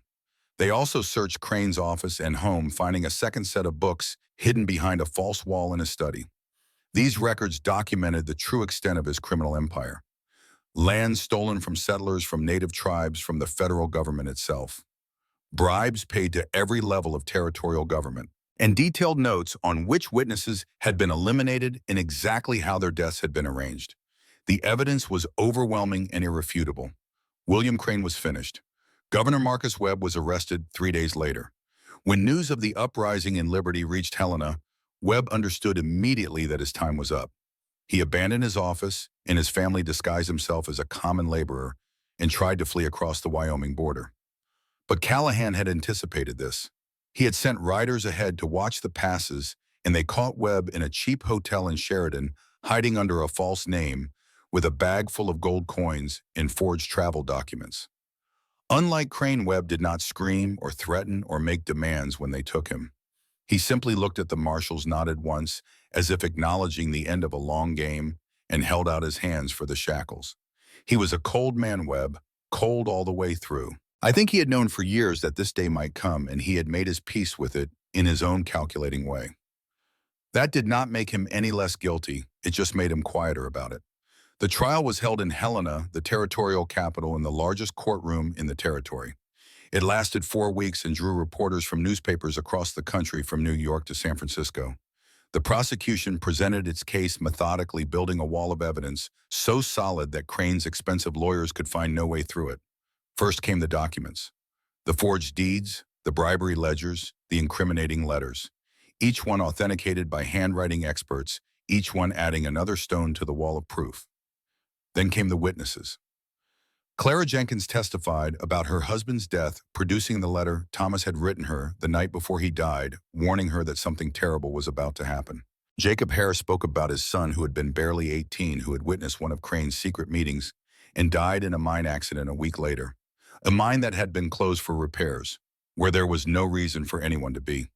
Widow Martha Cole described finding her husband's body, the rope burns on his wrists that proved his hands had been tied, the bruises that proved he had been beaten before they hanged him. One by one, the families of the 23 victims told their stories. 23 lives cut short, 23 families destroyed, 23 ghosts finally given voice in a court of law. And then Fletcher Knox took the stand. He spoke for 2 full days, providing a detailed account of every crime he had committed or witnessed during his 15 years as Crane's enforcer. He named the men who had carried out the killings. He described how the bodies were disposed of. He explained the network of bribery and intimidation that had kept the scheme hidden for so long. When Crane's lawyers tried to discredit him, pointing out his own crimes and his obvious motive to shift blame, Knox did not flinch. "Everything you say about me is true," he told them. "I am a murderer. I have done terrible things that I will answer for before God and man. I expect to be punished for them." He looked at the jury. "But that does not make what I am saying any less true. I was there. I saw it happen. I helped make it happen. And now I am telling you under oath before God and this court exactly what William Crane ordered me to do." It was devastating testimony. The defense could do nothing to stop it. My own testimony came near the end of the trial. I told the court everything I have told you tonight, from the auction to the final confrontation in the town square. And when I finished, I looked at Agnes sitting in the gallery in her black habit, with the scars still visible on her neck. "I am not a hero," I told the jury. "I am just an old man who made a choice when the time came. But sometimes that is enough. Sometimes one choice made by one ordinary person can change everything." The verdict came on a cold October morning with frost on the windows and steam rising from the breath of everyone in the crowded courtroom. William Crane stood before the judge, his face pale, his ruined hands still wrapped in bandages. The man who had once controlled half the territory, who had ordered deaths and stolen fortunes and believed himself untouchable, now stood powerless before the law he had perverted for so long. "Guilty," the foreman announced, "on all counts." The judge, a severe man named Harrison, who had been brought in from Oregon specifically because he had no connections to anyone in Montana, looked at Crane with undisguised contempt. "William Crane," he said, "you have been found guilty of 23 counts of murder, 47 counts of fraud, and countless acts of corruption, conspiracy, and abuse of power." He paused, letting the weight of the words settle over the silent courtroom. "You wore the robes of justice while committing injustice. You used the law as a weapon against the innocent. You built an empire on the bodies of those who trusted you to protect them. For these crimes, I sentence you to death by hanging. May God have mercy on your soul, because this court has none to offer." Crane did not scream or protest. He simply stood there, staring straight ahead, as if he could not quite believe that his power had finally completely ended. Governor Marcus Webb received his sentence the following day: life imprisonment at hard labor to be served at the federal penitentiary in Leavenworth. The judge noted that while Webb had not personally committed murder, he had enabled and profited from Crane's crimes for over a decade, and that made him equally responsible in the eyes of the law. Fletcher Knox came last. 10 years, the judge announced, reduced from a potential death sentence in recognition of his cooperation and the crucial testimony he provided. Knox nodded, accepting the judgment without complaint. As he was led away, he caught my eye across the courtroom. There was something in his expression that might have been gratitude or might have been simply acknowledgement of a debt that could never be fully repaid. Either way, he was a different man from the one who had hanged Agnes from that gate. Prison would give him time to figure out who that new man might become. William Crane was hanged on a gray December morning in the Helena town square. I did not attend, neither did Agnes. But Clara Jenkins was there. She stood in the front row, wrapped in a heavy coat against the cold, watching as the man who had ordered her husband's death climbed the gallows steps for the last time. Crane had no final words. He simply stood on the trap door, the noose around his neck, his eyes staring at something no one else could see. When the trap fell, Clara turned and walked away without looking back. Later, she told me what she felt in that moment. "Nothing," she said. "I thought I would feel something. Satisfaction, relief, closure, something. But Thomas is still dead. Nothing that happened to Crane will bring him back. Nothing will give me back the years I spent alone knowing the truth and being unable to prove it. Justice is not the same as healing, Mr. Thornwood. Punishment does not undo the harm that was done. It just draws a line and says this far and no further." I understood what she meant. I had learned the same lesson when I buried Martha and Emma. Grief does not end when the cause of grief is removed. It just changes shape, finds new places to hide, waits for quiet moments to remind you of everything you have lost.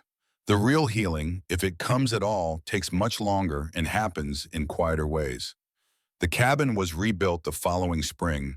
The original structure had burned to ashes, nothing left but the stone chimney standing alone in a field of blackened timbers. But the land remained and the foundation was still solid, and there were people in Liberty who wanted to help.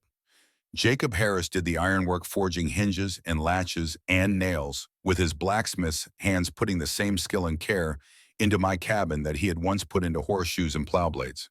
The Green brothers cut and hauled timber from the forest, selecting straight pines that would stand for generations.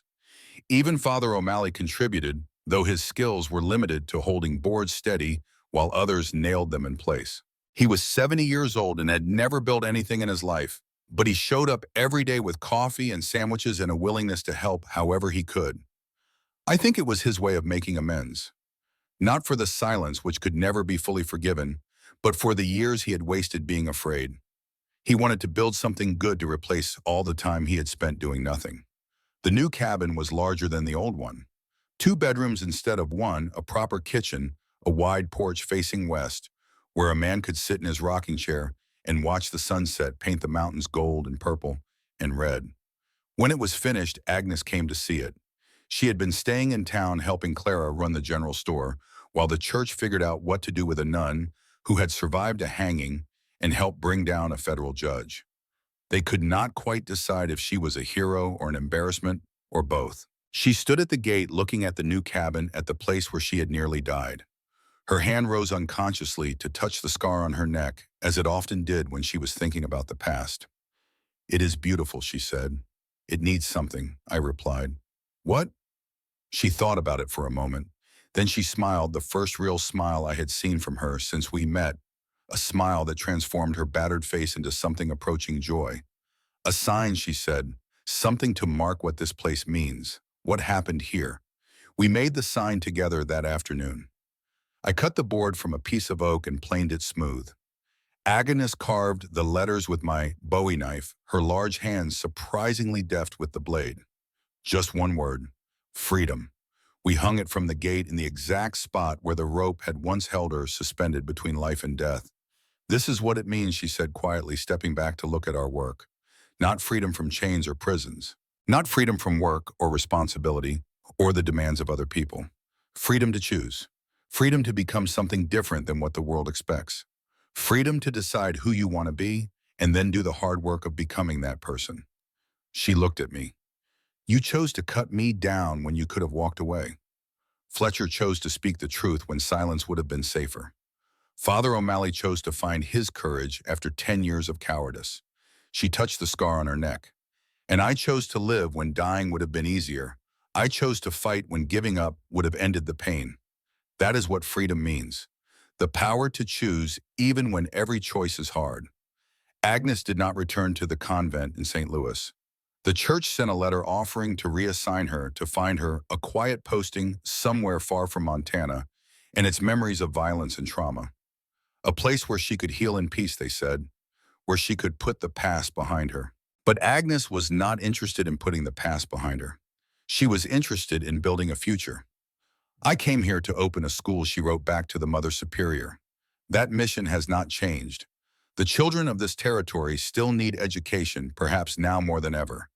And I am still the person best suited to provide it." The bishop tried to argue.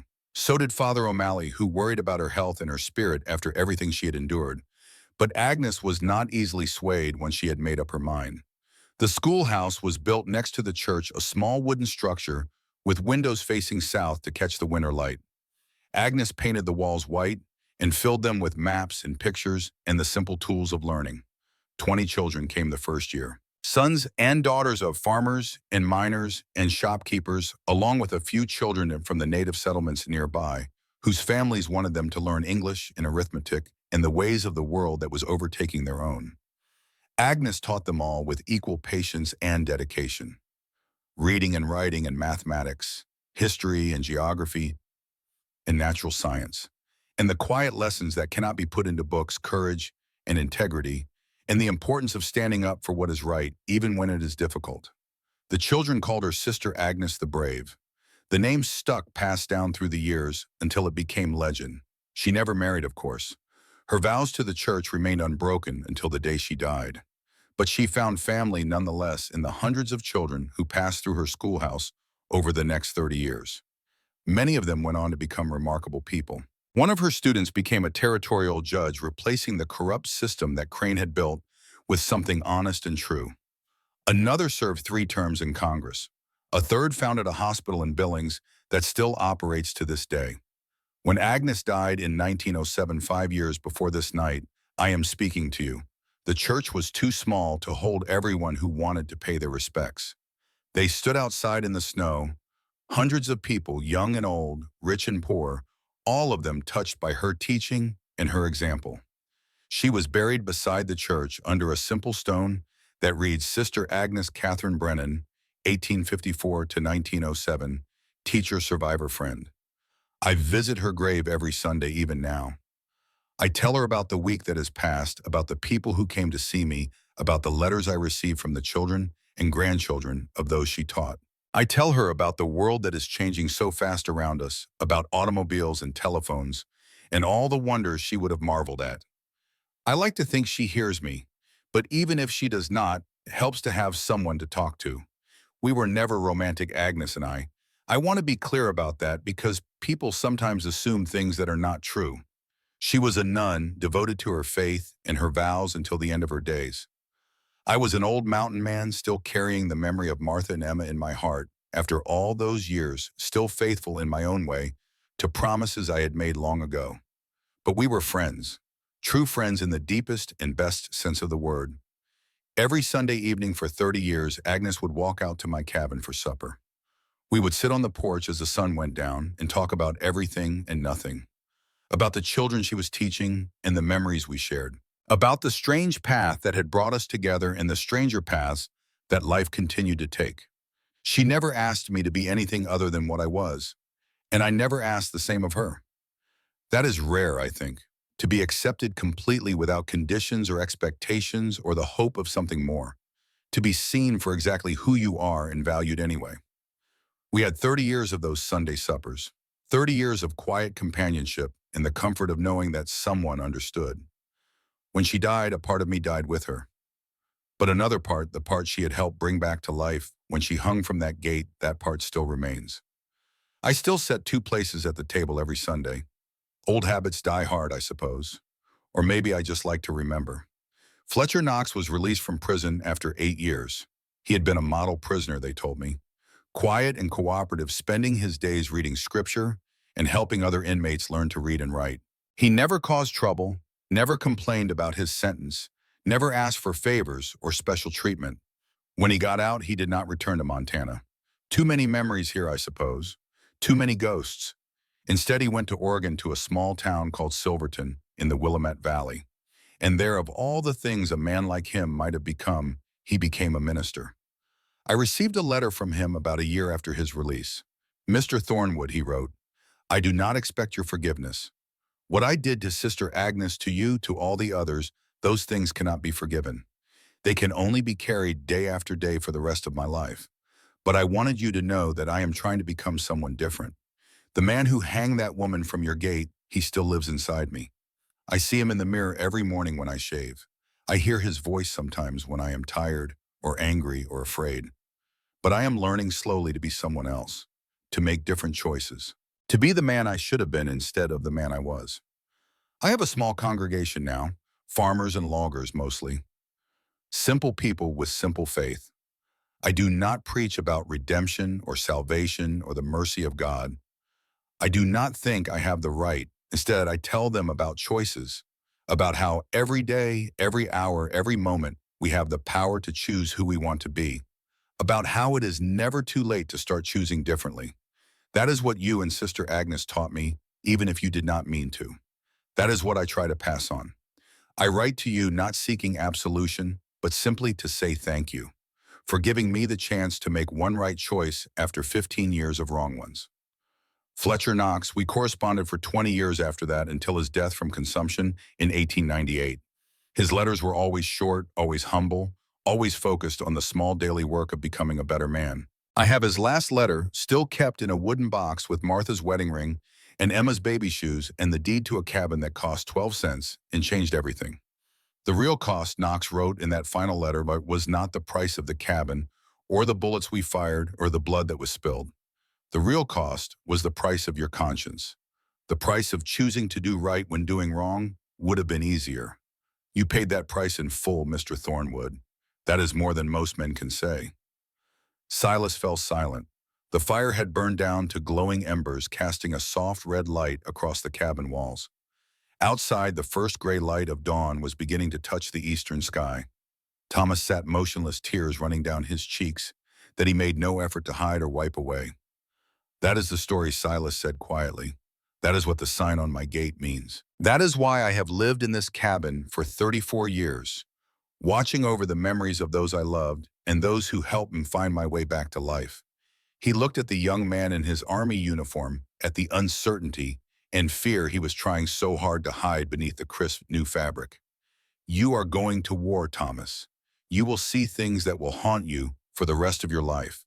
You will face choices that seem impossible, where every option leads to pain and every path leads through darkness.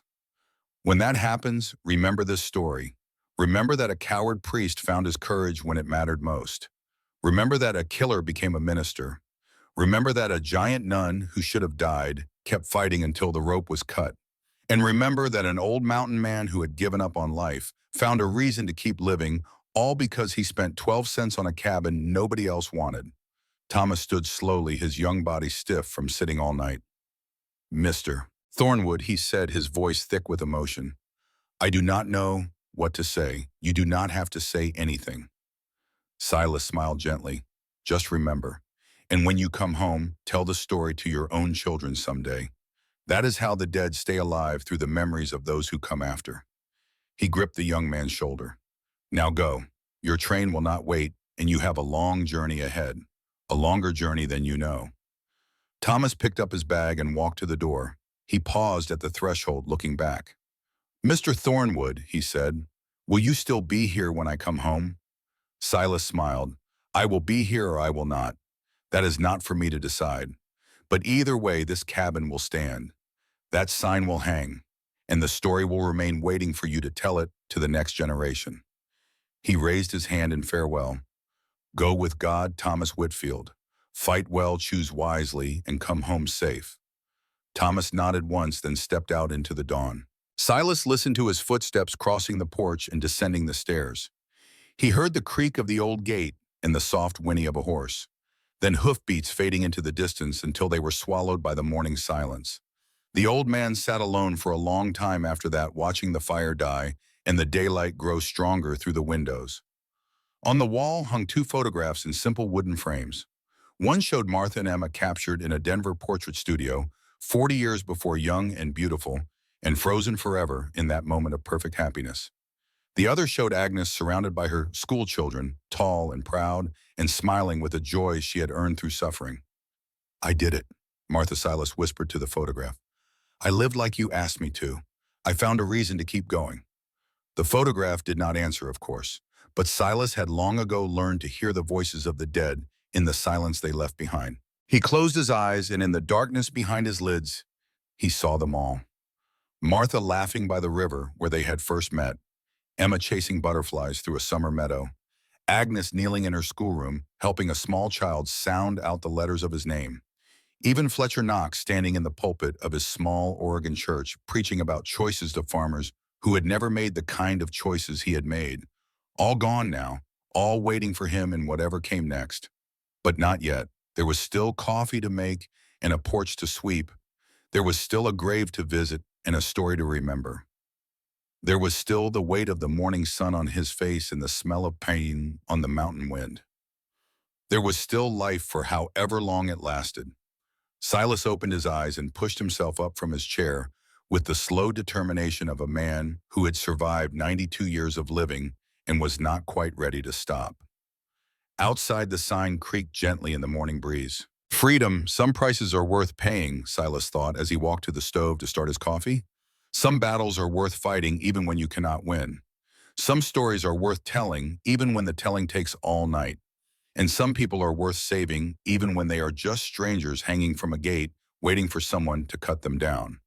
That is what I learned from 12 cents in a rundown cabin. That is what I hope Thomas learns before his war is done. Thomas Whitfield did come home. He served in France at Belleau Wood in the Argonne Forest and saw things that stayed with him for the rest of his life. He was wounded twice and decorated 3 times.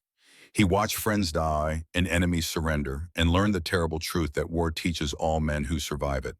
But he survived. And when he returned to Montana in 1919, the first place he visited was a cabin with a weathered sign hanging from its gate. Silas Thornwood had died 2 years earlier, passing peacefully in his sleep at the age of 94. The cabin had been left to the town of Liberty, with instructions that it be maintained as a memorial to those who had fought for justice all those years ago. Thomas stood at the gate for a long time, reading the word that time and weather had almost worn away from the wooden sign. Freedom. He thought about the story the old man had told him across 3 nights before he went to war. He thought about how many times he had remembered it in the trenches when the choices seemed impossible and every path led through darkness. He had carried that story with him through the mud and blood and endless death. He had remembered it when he was afraid, when he was wounded, when he wanted nothing more than to give up and let the darkness take him. And he had chosen. Again and again he had chosen to be the man that story had shown him he could be. Now he stood at the gate of the 12-cent cabin with a wife waiting for him in town and a son on the way, and he made one more choice. He would tell the story to his son and his son's children and their children after them. He would make sure that Silas Thornwood and Agnes Brennan and even Fletcher Knox were never forgotten, because that is what stories are for. They carry the dead forward into the future. They remind us what human beings are capable of, both the terrible and the transcendent. They teach us that we always have a choice. Thomas Whitfield touched the weathered sign one last time. Then he turned and walked back toward town, toward his wife, toward the future that was waiting for him. Behind him, the sign swung gently in the mountain breeze, its message worn but not yet gone. Freedom.